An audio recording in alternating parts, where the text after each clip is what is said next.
to the webinar Homeflow, the Scholarship of Extension. My name is Michael Goldschmidt. I'm the National Director of the Healthy Homes Partnership. Dr. Randall Cantrell, the presenter today, is part of our Healthy Homes Partnership, and this project that he's going to be presenting on is part of a project that we have funded for him. Very exciting webinar about Homeflow. I appreciate everybody being here for the webinar. We are recording this webinar and it will be available for later viewing and for sharing with anybody that could not make it to the webinar. Everybody right now is muted. When we get to the end of Randy's talk, I will unmute people so you can ask questions. If you have questions before then, you are welcome to use the questions or chat window, and I will make sure that we read them to Randy as he was presenting. Dr. Randall Cantrell is a researcher and state specialist of housing and community development as a faculty member in the Department of Family, Youth, and Community Services at the University of Florida Institute of Food and Agriculture. He got much of his practical training while working at the National Association of Home Builders Research Center, now the Home Innovation Research Labs, after he received his PhD. While there, he learned just how far engineering solutions can go in determining why the flow of a home varies.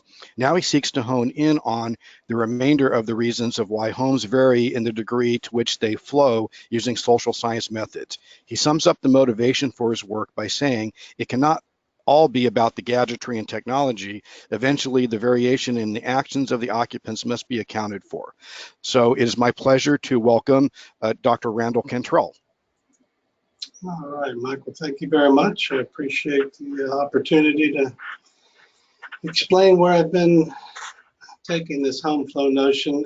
Last year, I introduced Homeflow, so that will not be the topic of today. It will be where I've taken Homeflow and how I'm circling it back into the scholarship of Homeflow and the scholarship of extension and what that means. So I always have to give attribution to my colleagues who helped develop the Homeflow extension program. So Dr. Harris and Sarah Ellis, who are not going to be presenting with me, are my co-developers of the extension program, Homeflow.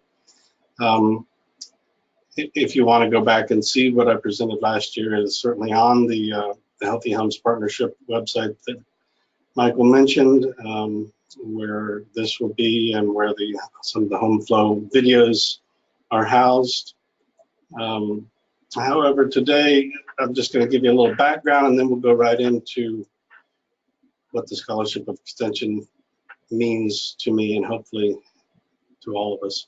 But as Michael was saying, I was in industry working, trying to figure out with these engineers, how do we make everything sort of human proof, where we just sort of make the house work and it's as efficient as can be.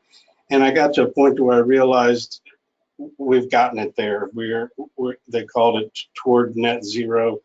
It was as close as it was going to get in the engineering crew, and as much of my engineering background as I could tolerate, they weren't bringing in the human being enough.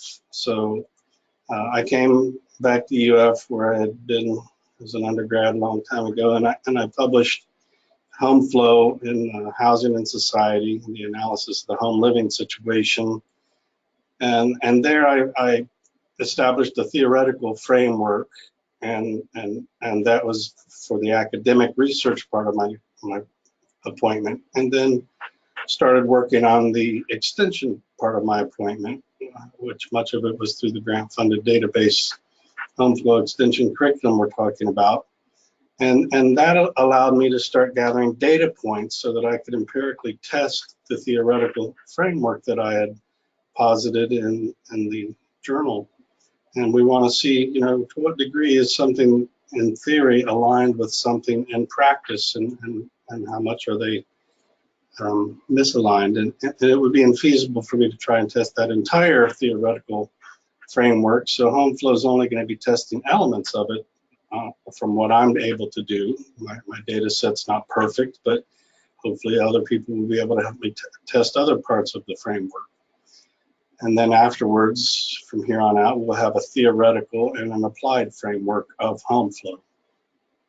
And of course, I have to give attribution where is necessary. The Healthy Homes Partnership, now in its second round of funding, has made all the world difference for me, and able to keep Homeflow up and running and being able to pull the data points in to continue testing it. And here at the University of Florida, the IFAS Program and Development Evaluation Center, everybody has an acronym, PDEC, they made Homeflow a pilot evaluation, so everything is automated and Qualtrics, and it makes it very efficient for me to gather these data points.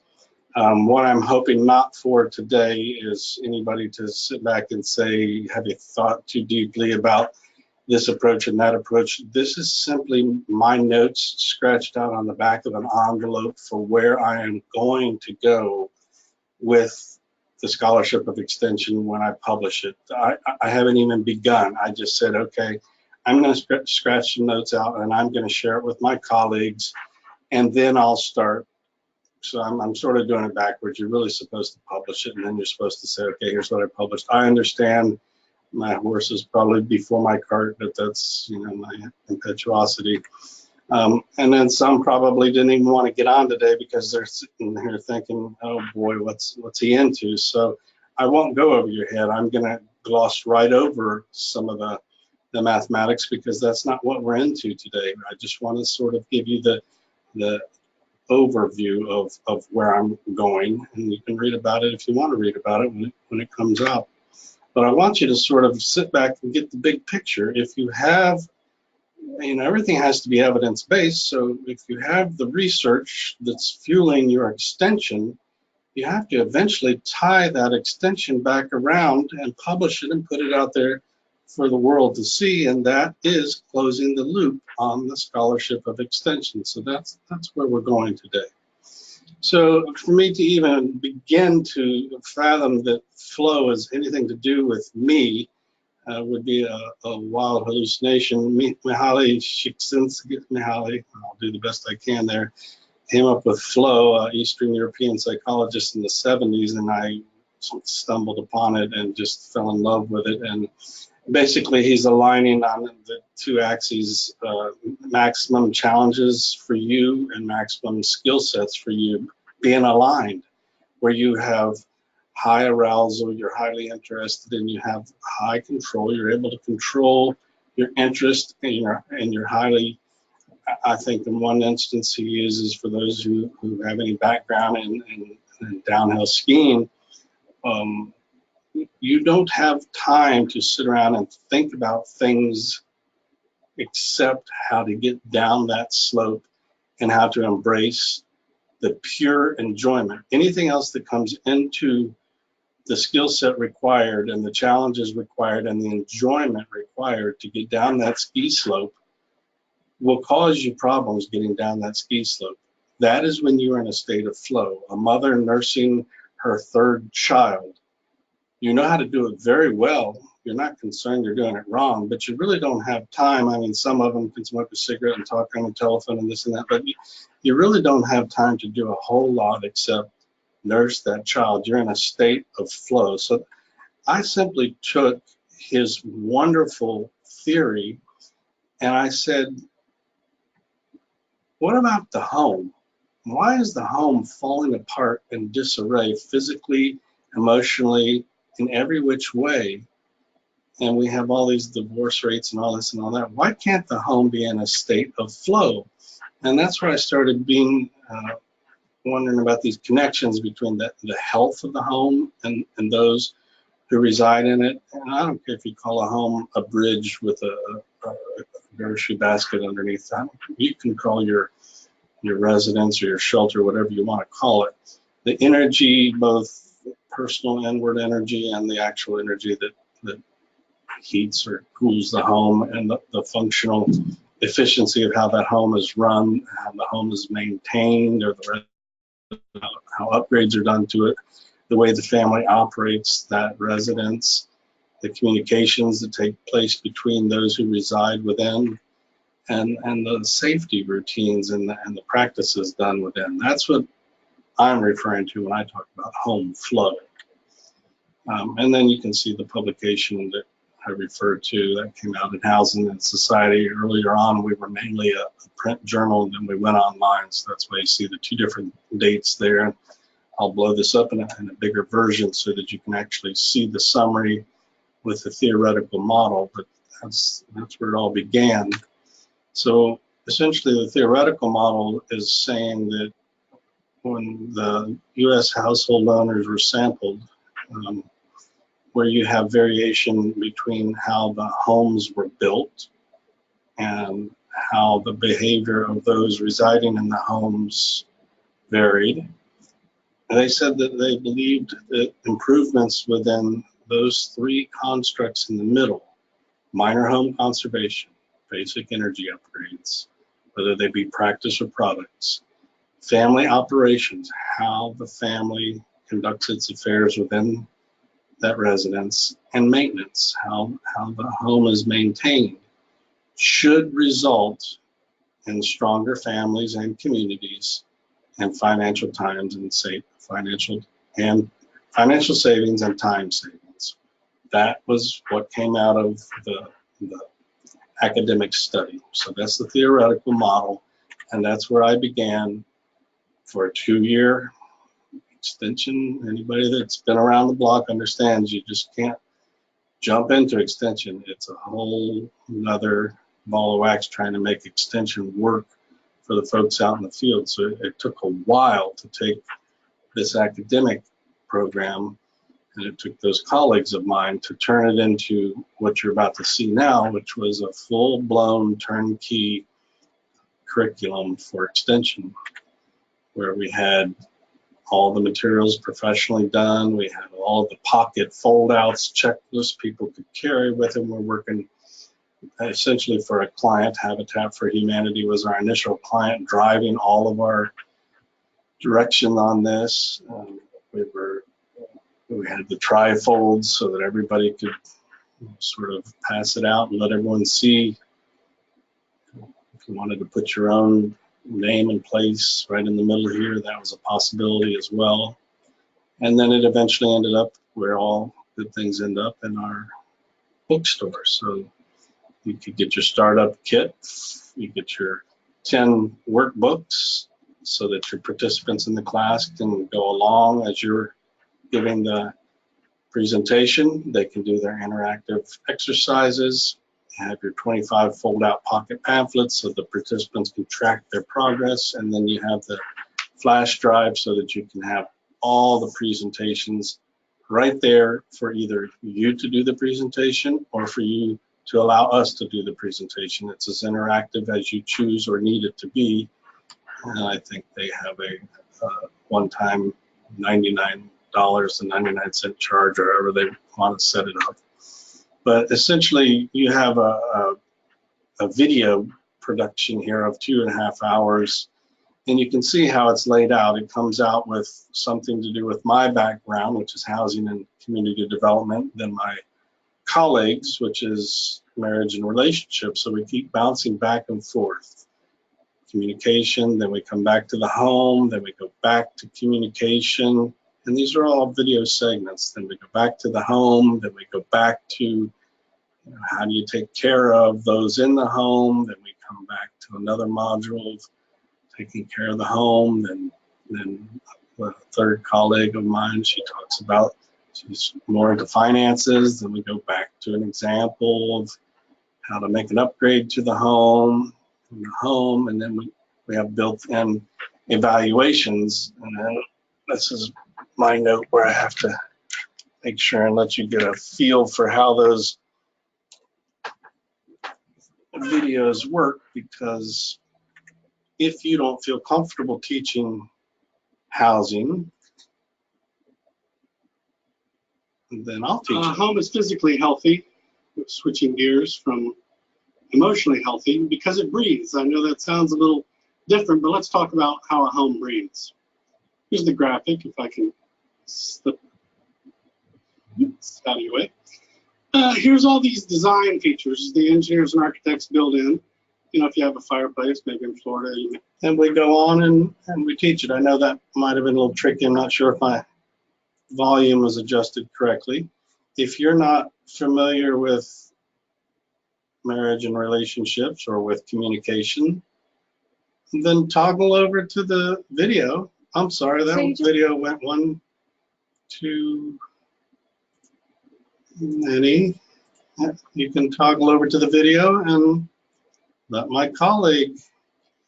So let's talk about healthy family functioning, specifically with regard to communicating effectively.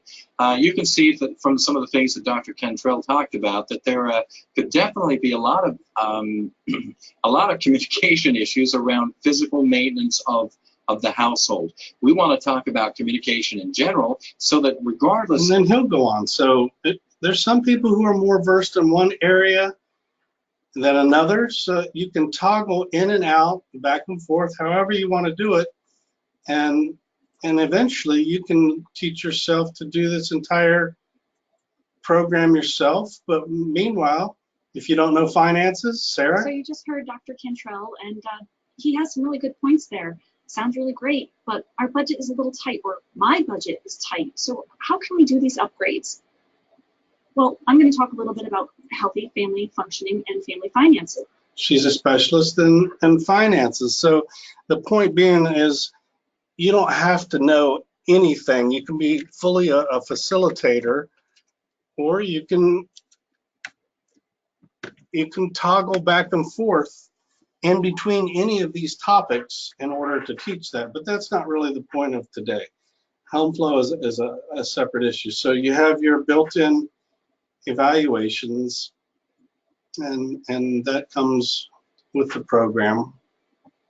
But we don't just want the knowledge gain. We want to know some baseline behavior changes. So this is all built into the Qualtrics. So we want to know health-wise, how does the family function in terms of before they ever get started. And this is what will go back out to them on routine intervals of 6 months. How are you improving along these baseline functions? And then when we got the Healthy Homes grant, we had to get very targeted measures to add to it to see how specific type of health functions were being addressed in the home. So we added those to the measures that were being, and you can see that just by our N, you can tell where they started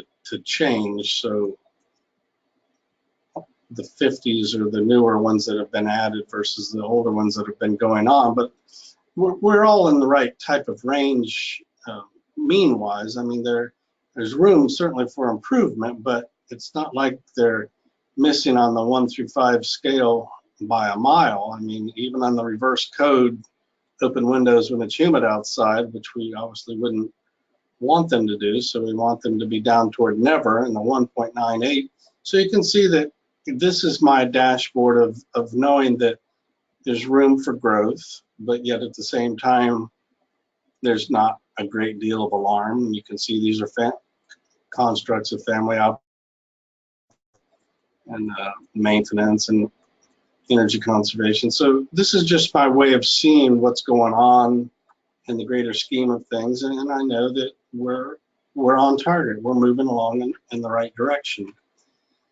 So now I have to take a look at, okay, I have a theoretical Homeflow model and I have extension data, and now I want to try and figure out what the applied Homeflow model will look like by using that data.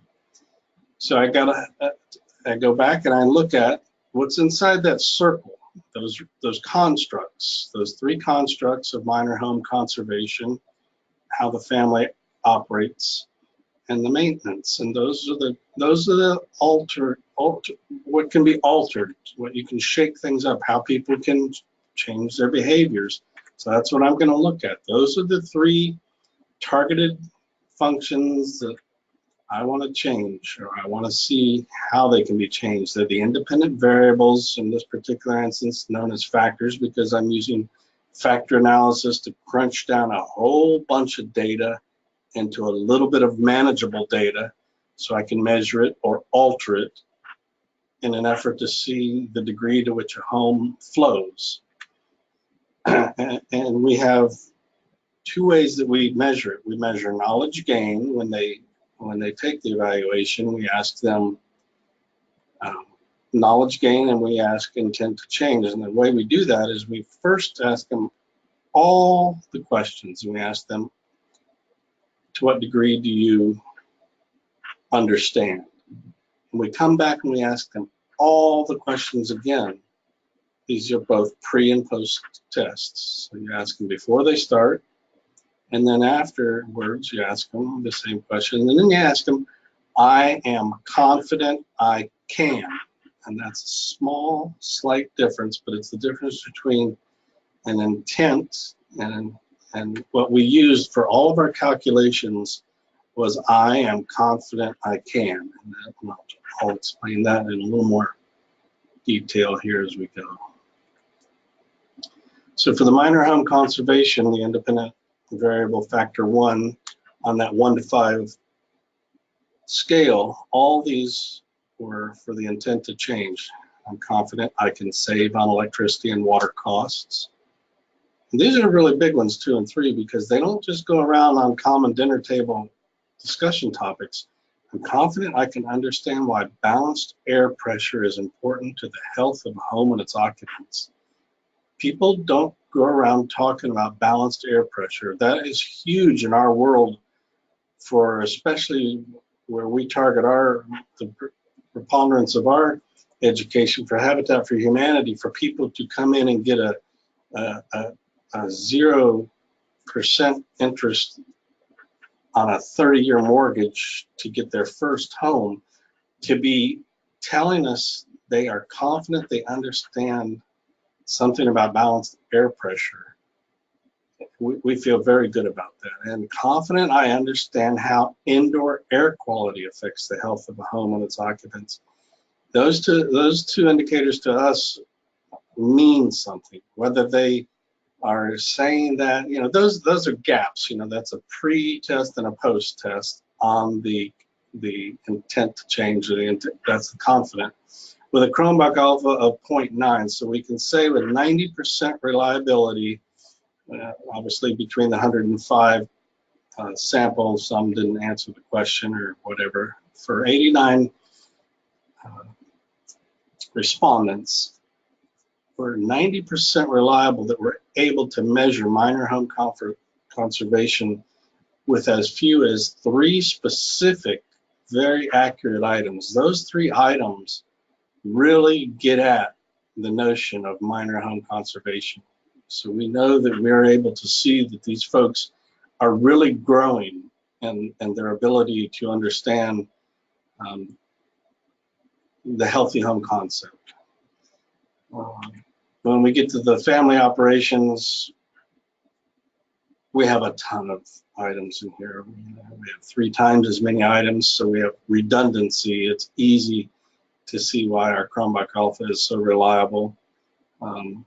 But that's fine too. I mean, it all crunches it down with factor analysis to where we know we have a very strong, reliable measure. And it just so happened to be that we weren't looking ahead into the future for doing this. We didn't say, okay, we're going to do the extension study and we're going to end up with all these. We didn't have all these planned out items when we were doing. We didn't know which item was going to measure for which construct. We lacked the forethought, and as you can see, what happens when you lack forethought. We came to maintenance and we said, now which ones truly hit on maintenance? Well, we had a couple of nice maintenance items, but those maintenance items, they weren't enough and they weren't reliable. So we ran into trouble because we lacked the forethought for the scholarship of extension. So, this is where if you don't plan your work and work your plan, you can see what happens. We had too few specific accurate items. They're accurate, but there weren't enough of them to get a reliable Cronbach alpha score. 0.58 is not a high enough score to say that we accurately measured a maintenance factor. So we're in some trouble here. And then we want to look on the other side of the equation at the degree of home flow, and then these are just very broad. At the very end of the evaluation, we just ask very broad questions. So overall, I'm confident I can use home flow to maintain a healthy lifestyle. Overall, I'm confident I can use home flow to increase personal and/or family well-being. This is after they've done the entire program. They've answered all of the questions. And you can see now with two very broad questions or statements, but they're very broad but accurate measures, they turned out to be sufficiently reliable. When you get to 0.79 or 80%, you're okay. So I know that can get confusing. You say, well, why didn't the two prior and the two now are okay? Well, the two prior were very, very specific. These two are very, very broad. So the difference is that these are catch-alls.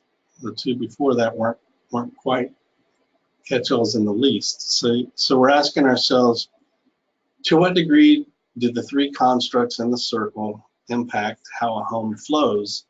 And just kind of hang on and let's just work our way through this and not get caught up in any of the math or anything. But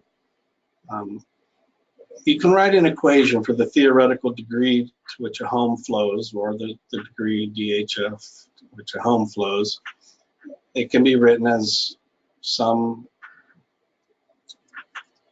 basic whatever, alpha or whatever. It's don't worry about the numbers that go on before them because they don't mean anything. It's just where it crosses the y-axis.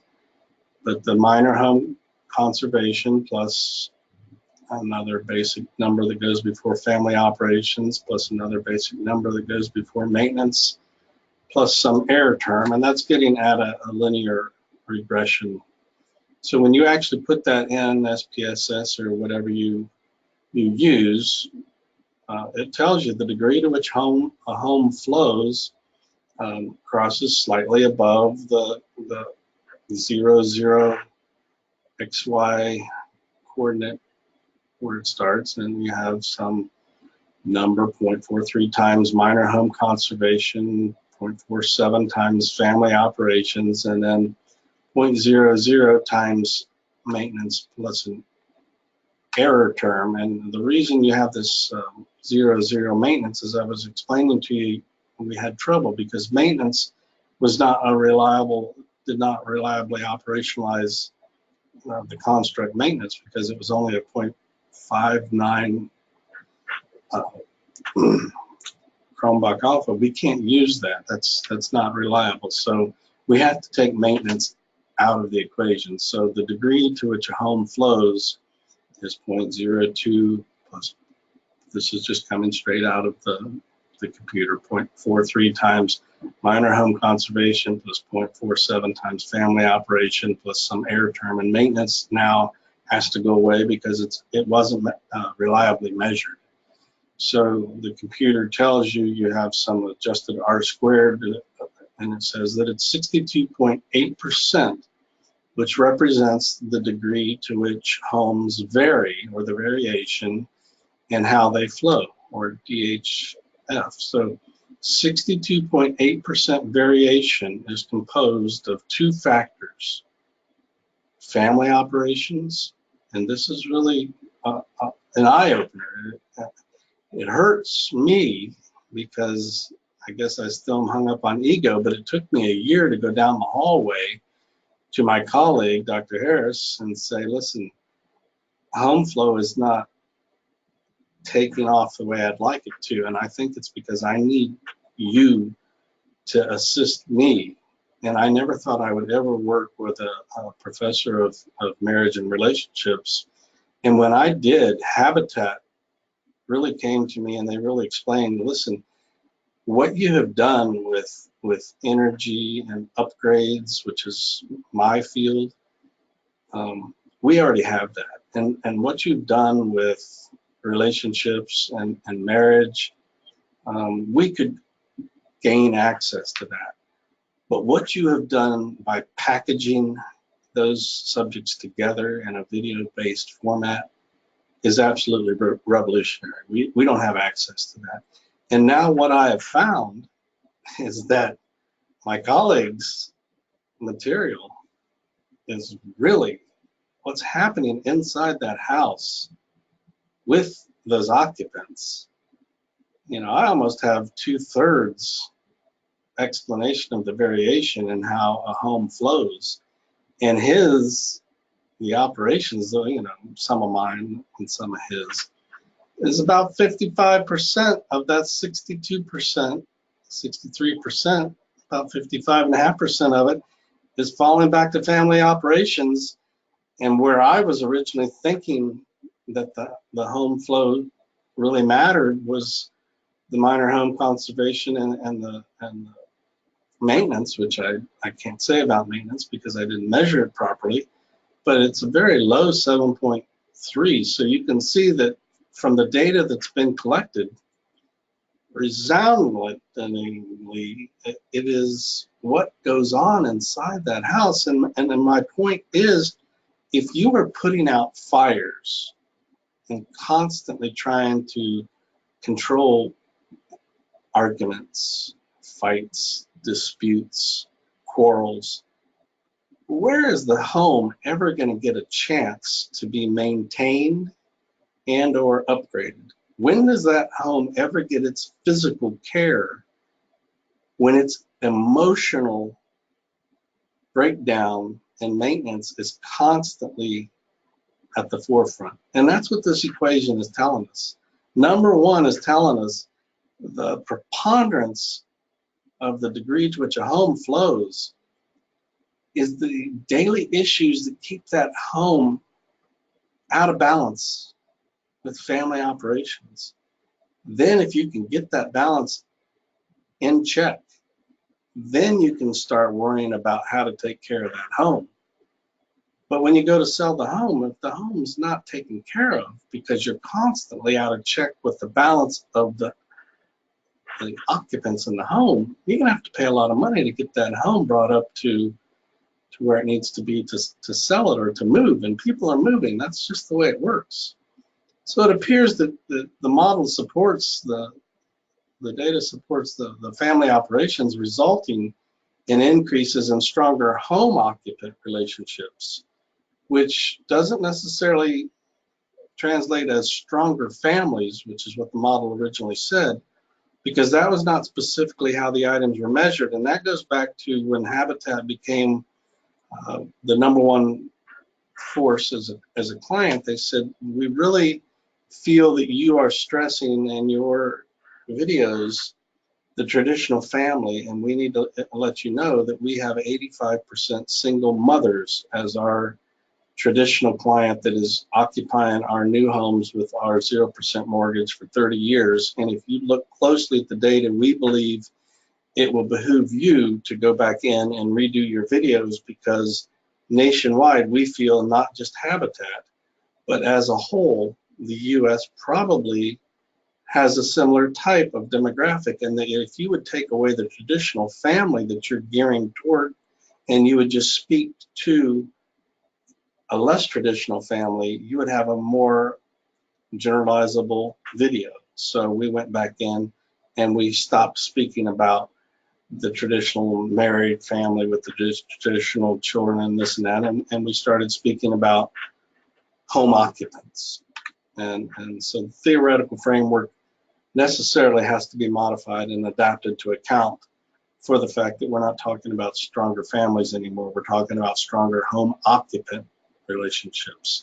So if you recall, this is what the theoretical from the journal publication said. We come in with homes varying in how they're built, occupants varying in how they behave, and you have some options in how you're going to try and mix up the alterations and the variables for the constructs. And then hopefully you will have some outcomes, either stronger financial and time savings and stronger families and communities, and or weaker, depending on how these are mixed up, how these are altered.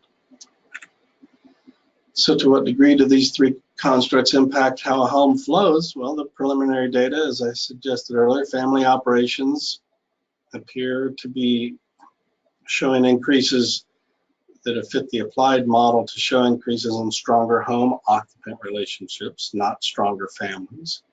The maintenance factor at this point can't be spoken to because it was not reliably operationalized, because the too few specific accurate measures, though the literature certainly suggests it should impact the degree to which a home flows. The adapted applied model has to reflect the fact that it was not properly measured. Community flow was another article and model that I immediately came out with and replicated right after Homeflow. So I know that it is out there and has a chance to be measured, but I have not measured it and I've not turned it completely into an extension program, so I can't speak to stronger communities at this point. So I have to adjust the output and remove the stronger communities from the adapted applied model as well. Financial time and savings certainly are implied within the measures of the data, but again, I can't say emphatically that they all speak to in the data that they feel stronger about their ability with finances, but I don't have those direct measures to verify that output. So again, I have to adapt that applied model and remove that as an outcome. And the adapted applied model only measured the variation between the home occupant behaviors, and it did not measure the variation between the homes. So once again, that's going to have to be removed. So what you're looking at for the adapted applied home flow framework is one input versus two inputs. You don't have an input of variation between homes. I wasn't able to measure that with the home flow extension curriculum. Inside, you don't have three constructs that you can alter because I wasn't able to accurately and reliably measure maintenance for the degree to which a home flows, two constructs. And the output is stronger home occupant relationships instead of stronger. Let's just take a look on this. I put them together here. Stronger families, now it's stronger home occupant relationships. I had to remove and stronger communities because I didn't measure that. And financial savings and time savings I had to remove because that was not measured per se. So what you see between the original academic research theoretical framework and the adapted applied home flow framework is a much leaner, linear, to the point. And it's not saying one is more correct than the other. It's just saying that at this point in time, with the data points that have been captured, and there are going to be many more. We're in the process. That's the grants. We're still have many more points to come in, although according to statistics, you're not supposed to find big changes by bringing more data in. Once you have a certain level of statistics or data points, this should not change drastically, but I may have to look into changing the evaluation. It'd be nice to measure a little more closely what you were trying to measure from the theoretical model, rather than having to just say, okay, this is the best we can do here. So there's a long way to go, but at this point in time, what I can report is that this big theoretical model that people in the United States, homeowners, said they felt they would like to have, if they could have better control over these items in here, they thought it would result in more of these items out here. What I am able to tell in reality from actually doing some measures is that if there are better control of these items in here, there will be better output of this. And that's, I know that didn't last as long as we might like it to last, and perhaps there might be some questions, but that is the, when you take theory and then you apply it through extension, you have the scholarship of extension. So this is Homeflow and the scholarship of extension. So I would never know how this theoretical model shook out unless I had taken a theoretical model, made an extension curriculum, measured the extension curriculum, and now take this extension curriculum and publish it. So that's how you close the loop on the scholarship of extension.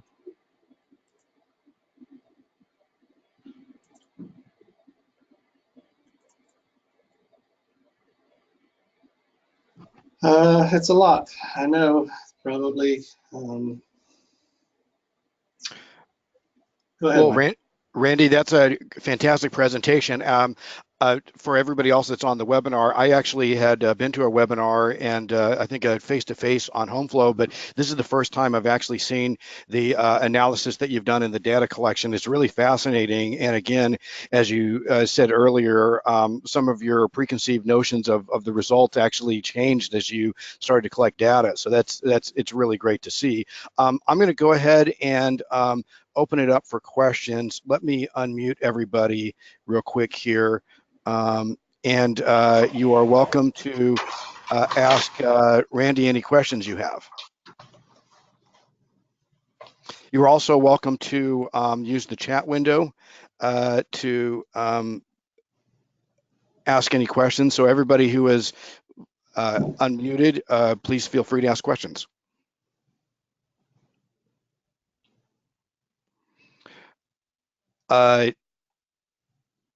I don't see any questions. Randy, do you want to make any closing comments? I do want to remind everybody, especially for those of you that got on a little late, that we are recording this webinar and it will be available hopefully within the next week on our healthyhomespartnership.net website. You'll see under educator and webinars, you'll see the Homeflow series, including the earlier one that Randy did on what is Homeflow and a little bit more about the curriculum. So well, I'll ask one more time if you have any questions. And Randy, do you want to give any last minute comments? Just that, as Michael was saying, it'll be posted. If you want to spend any time looking at it and reflecting on it, this is there's no way to separate academia, the research and the extension. We can't be separated anymore. There are no more silos to hide under. We are connected, and this is simply what it's all about. If we cannot explain, when we say we are evidence-based in extension, if we can't explain what that means, where our material comes from, and then we can't go out and publish our extension work and tie it back into true evidence, not, well, I mean, we have to show the full spectrum of what it's all about in order to get academics from the research realm to fully say, wow, okay, I get it. Extension has legs. Extension really is academic research-based work. I mean, that's what this stuff is all about. Now, I understand that some people are not as versed in statistics and regression and this and that. That's why we have on our staff right here people who will come right in and do that stuff for us. I mean, but this is how we get credibility. So take it for what it's worth, but this is what they're pushing down our throats around here so we can be preeminent. We have to show it this way, the scholarship of extension. Absolutely, and that's true in Missouri too. That we have to be able to back up the for instance, in the Healthy Homes Partnership, the health outcomes that we have to be able to prove that it did make a difference. So it's good to see this analysis and follow up to the program. This will be the end of the webinar. I will stop recording, and again, we will be sending an email out within the week to give you all a link of where the recording is. So thank you very much, Dr. Randall Cantrell, and we look forward to seeing more webinars from you in the future. Pleasure. Thanks, Michael.